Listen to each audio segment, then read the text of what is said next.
sha saboda kana dauki bakin jini. Na raki. Ban sa zan yi na karba. Kina fita. Na saki. Amma dai saki ɗaya ne ko? In ta saki ɗaya ne babu matsala idan na je na karɓo kuɗin sai akwai da auren.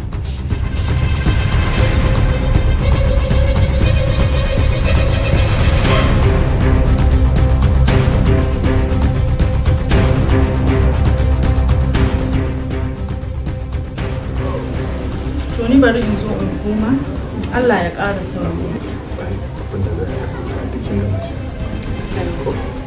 Sannan insha Allah ko ruwa a kofi masu dai mai kamata. Wani asibiti.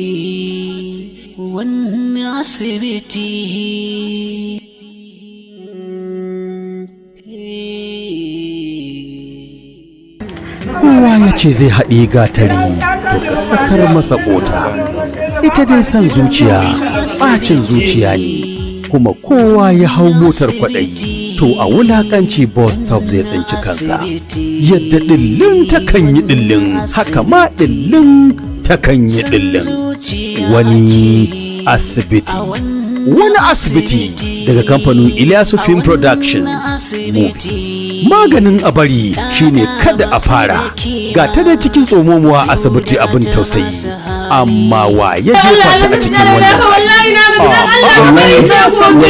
abin da ya samu shamuwa watan 7 ne ya ja mata. Wani asibiti. Wani asibiti. Idan tsoho bai ji kunyar hawa jaki ba, to jaki kuwa ba zai ji kunyar buka shi da ƙasa ba. Duk sun haɗu sun juya mata baya sun jefa ta cikin halin haƙulayi. Abin kamar ta zagi sama, komai ya yi mata cak kamar ka yi mata ƙwalla. Wani asibiti. Ita dai wahala mudu ce, idan ya cika dole a juye shi.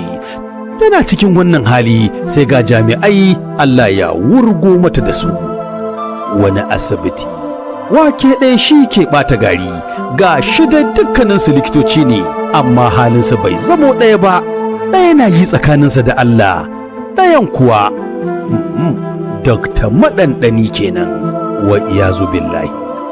Wani asibiti. Wani asibiti.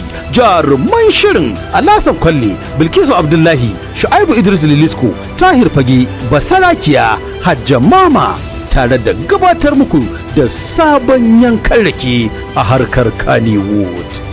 Ilyasu Movie. Wani asibiti. Wani asibiti. Labari Ilyasu Movie. Tsara labari Sufiyan Masoyi tare da Ilyasu Movie. Shiryawa Ilyasu Movie. Ɗaukar nauyi Ilyasu Hudu. Bada umarni Hamza Ahmad Hamzina. Wani asibiti. Wani asibiti.